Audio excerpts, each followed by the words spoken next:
yung event ng Sparkle Run, si David bakit, nakabantay. Oo, si David kay Barbie, correct. Gaano kasakit yon? Sige nga, gaano kasakit yung, ikaw yung girlfriend ni hindi ka man bantayan,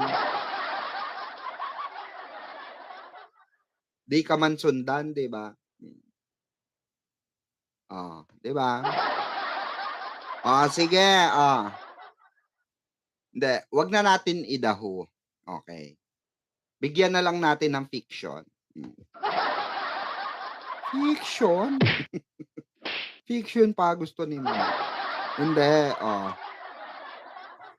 bigyan na lang natin siya ng kuwento, okey? Oh, si Eva, si Adan. Si Eva, si Adan, si Maria. Oh, ayan, si Adan, si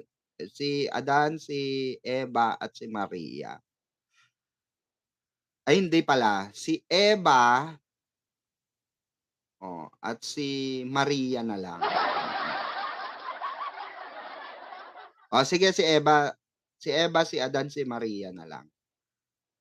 Eto kasing si Eva, according dun sa super close kay Adan, super close, halos araw-araw kasama niya. 'Pag sinabi ni Adan, "O diretso tayo, punta tayo diyan." Sasabihin nung nakadikit kay Adan, "Sige po. Sige po, sir."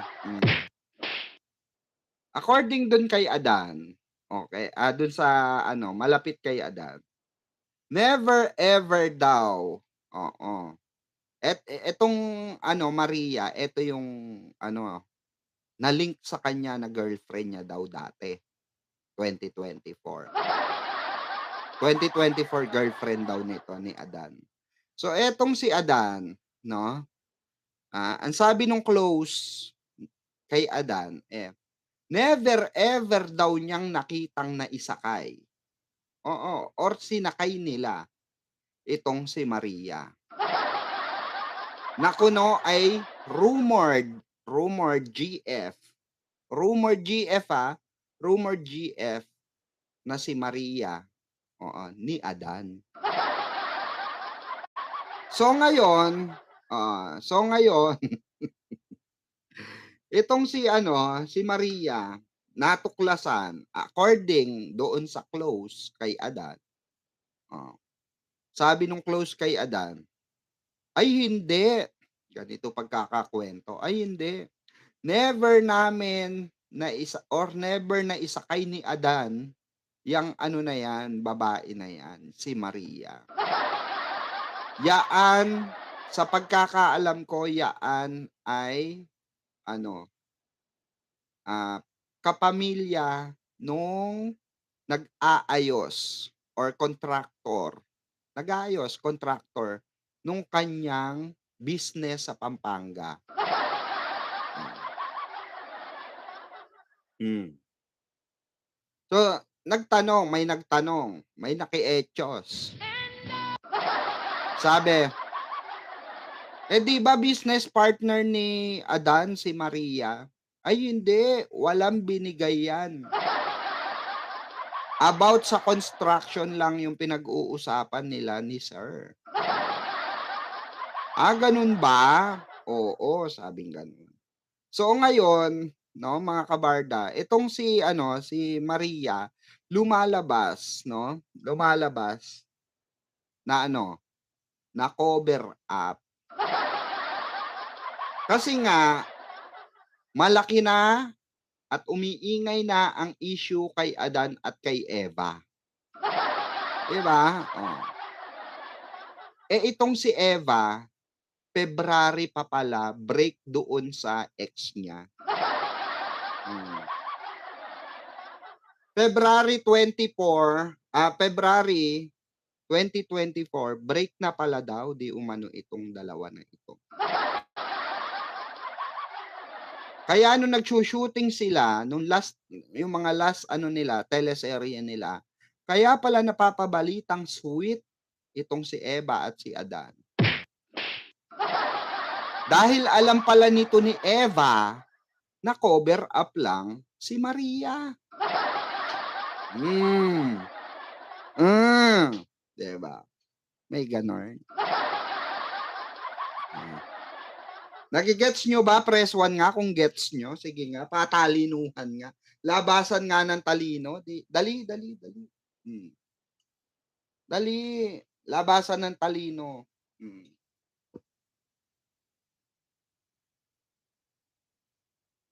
Nage-gets nyo ba? Nage-gets nyo? Sige nga, oh. Paki-press 1 kung nage-gets nyo. Oh.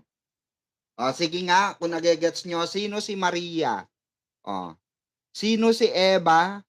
Sino si Adan? At sino si Maria? Oh. Sige nga. Gets na gets. Sige, gets na gets ha. Sige, tuloy natin. Tahimik kayo lahat ano, basta chika-chika, basta isplokan ano. Si Kay, 'di ba? Si Kay, sino si Kay? Si Maria 'yon, yung Kay. Si Eva, oo. Yung B. Siyempre kilala niyo na si Adan, 'di ba? So yun nga daw, yun yung mismong kuwento, okay? Nasaksihan, saksing buhay ito. Bago umalis doon kay Adan. Close na close kay Adan ito, maniwala kayo. Close na close ito. So ito pala, tapos, according dun kay Adan, according dun sa close kay Adan, yung close kay Adan, according sa kanya, itong si Eva, si Eva lamang, pakinggan nyo si Eva lamang ang ang nakita niya, na masaya si Adan. At every time daw nakausap ni Adan, itong si Maria, it's all about building and businesses purposes. At according din sa kanya, dun sa close kay Adan, na lagi niyang kasama, ang sabi niya, is kaya daw nila mini-meet up itong si Maria para pag-usapan daw yung construction ng business ni Adan at bumali. Mag-advance payment. Yun naman pala. Kaya naman pala, nung ibinalita ni Adan na hiwalay na siya dun sa rumored girlfriend niya, ay okay lang ay okay lang pala kay Maria. Tignan nyo, after a couple of months, may jowa na. Hindi nyo nakukuha yung pattern, 'di ba? Kasi nga daw, according dun sa ating kaibigan, para daw hindi magselos itong ex ni Eva. Kasi nakikipagbalikan pa raw tong ex ni Eva. So February sila naghiwalay. So ngayon, tama yung source ko kasi ang sabi, February, ano na sila, medyo ganunan na. So yun pala, hiwalay na pala talaga yun. Tapos September, gustong bumalik, ayaw na ni Eva. Kaya pala nagkaroon ng istorya na suguran factor. Diba? Na hindi nalabas sa telebisyon. Kaya ako mas gusto ko yung hindi nilalabas sa telebisyon eh. 'Di ba? Mas maganda 'yon. Mas exciting yung kwento nun. 'di ba? Oo, 'di ba? Kaya nga nung sinabi ni Eva sa isang vlog interview niya, sa isang podcast ng sikat, oo, na aktor na itago natin sa pangalan Lucky Me, 'di ba? Lucky Me, ang sabi niya, oo, tinanong siya, "Nagpang-abot ba?" "Ay oo, nagpang-abot." Oh, "Deny birth na lang sa aso," sabi ni Eva. "O dun sa mga aso." Oh, yung mga aso, yung mga aso daw nagpang-abot. Pero totoo ang chika nun, oo. May isang ano, nakainom, hindi naman lasing, at dahil sinumbong nga nung kapatid, eh. May nakakita kasi utility, 'di ba? Oo, may nakakita utility. O sinumbong dun sa kapatid na babae. Yung kapatid na babae, chinucho dun sa kapatid na oo, na ano, na na-sunburn na. Hindi, I mean na ano na, na-depress na. Oo, super na-depress na, 'di ba? Oh. So ngayon, ang tendency mga kabarda, yung pattern na yon umubra. Umubra yung pattern na yun kasi kay Eva nga kasi, 'di ba, yung mga fans nung ex niya, oh, sinasabi nung mga fans ng ex niya, eh, cheater daw siya, nag-cheat daw siya.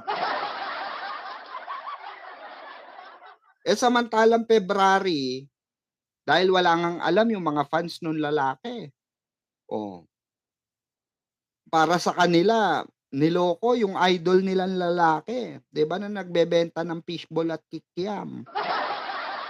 Oh, ngayon hindi, ngayon siyempre, wala silang alam na February walay na pala, hmm, matagal na palang hiwalay, oh. Nachika ngayon, natsismis ngayon sila ng bonggang-bongga sa showbiz, si Eva at si Adan.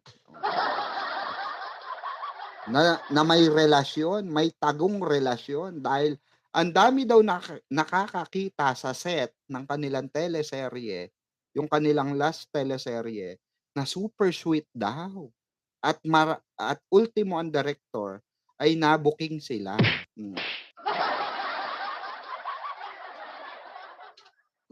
Pero ang pagkakaalam ng iba, may girlfriend itong sino, ah, si Adan. Oh, may girlfriend daw si Adan. Yun yung pagkakaalam, may girlfriend si Adan. So, alam pala nito ni Eva na ano, na front lang yun. Kaya pala ang bilis hiniwalayan. Kaya pala ang update agad ay hindi po hiwalay na kami. Kasi wala pala talaga naging relasyon. About business, ano, construction. Oh, at di umano, ayon kay Jim Panot, ay same pattern daw ng dating jowa ni Adan.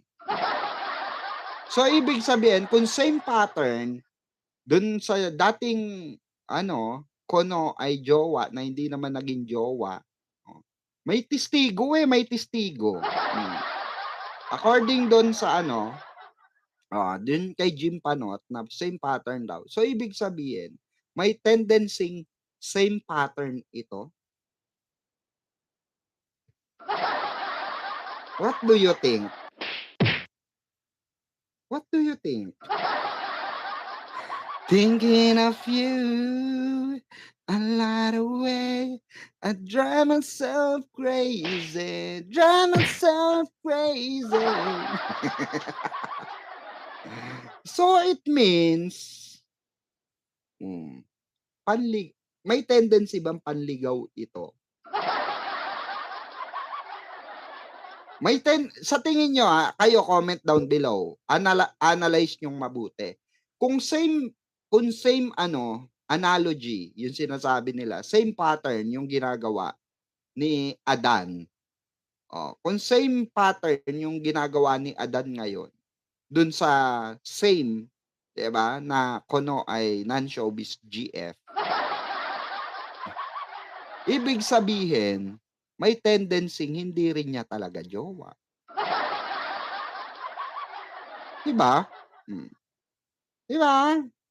May tendency na panligaw lang din, 'di ba? 'Di ba? 'Di ba mga kabarda? 'Yun ang ako, para sa'kin mas ano 'yun, credible 'yun. Kasi Diyos ko, mas credible pa ba sila dun sa laging kasama laging kasama ni Adan, 'di ba? Oh, 'di ba? Ang kaibahan lang ngayon, 'di ba, hindi inaamin, 'di ba? Hindi inaamin, hmm, 'di ba? At eto pa, wala kayong napapansin, special occasion hindi magkasama. Birthday, birthday, ang balita ko kasama pamilya at yung totoong GF. Birthday at totoong GF, oh, hmm. Nag-celebrate out of town. Oh, 'di ba? Tapos Valentine's, 'di ba? Oh. Tapos biglang, may lumabas na issue, hmm, na spotted na naman. Hindi, eto pansin niyo, eto hindi, eto, yung pattern tignan niyo, 'pag masaya tayo, 'di ba, kunwari may napansin tayo sa dalawa kay Eva at Adan, may napansin tayo, hindi anuhin na natin, Barbie at David, oh. For example, may napansin tayo kay Barbie at David, wala kayong napapansin after ng kasiyahan biglang, 'di ba, bad news, 'di ba? Oh, pansinin niyo after nung, kasiyahan natin sa fun run, 'di ba, biglang lumabas yung bench. 'Di ba, wala kayong napapansin dun sa pattern, 'di ba? Oh, may cover up agad, 'di ba? Oh. Sabi siguro, napansin kayo, napansin kayo, anuhin niyo 'yan, ayusin niyo 'yan. O sige, si Donato na puwede diyan, si Donato na bahala diyan, 'di ba? 'Di ba?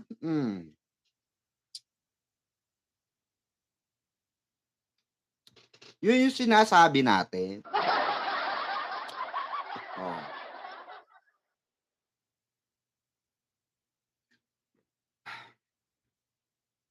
Kaya nga para di mahalata, na sila na talaga, sabi ni Ma'am Rose. Hindi, pansinin niyo lang yung pattern. Bibigyan ko kayo ng sarili niyong analyzation. Hindi niyo na-absorb yung pattern. May pattern talaga siya, oo. Alam niyo yung pattern? Ups and down. Kaya nga kung matibay ka na Barda supporter, dapat kasama ka through ups and down. Alam niyo ba may nakarating sa'kin na alam daw nung dalawa kung sino yung basher. Alam din ng mga fans nila kung sino yung basher. Hmm.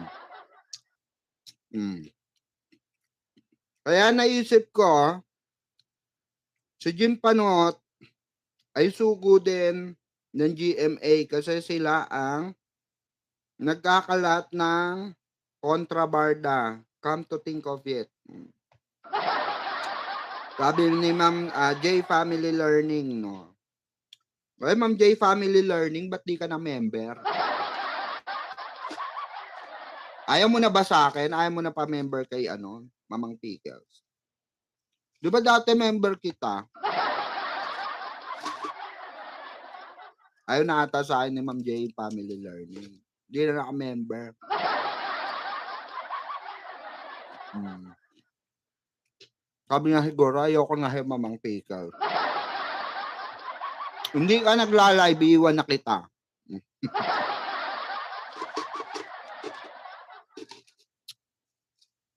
Hindi ako, tingin ko hmm.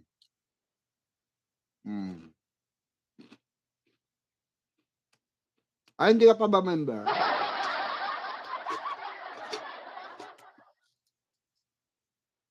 O di pa member ka na, madam. 'Di ba? Ako naman tingin ko, Ma'am J Family Learning. Walang connection 'yan sa GMA. Kinukwentuhan lang 'yan.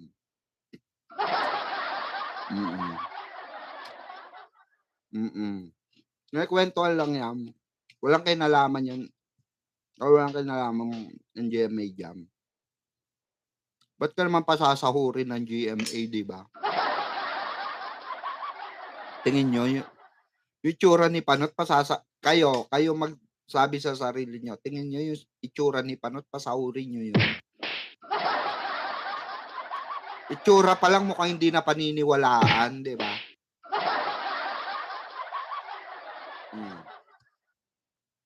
Itsura pa lang ni Panot mukhang hindi na paniniwalaan. Si Ate Barbie lang ang malakas. Walang panama ang Alex na 'yan. Kay Barang. Likod pa lang talo na siya. Sa sobrang puti ni Ate Barbie, kumikinang siya. Kaya nga si Kuya David, naglalaway.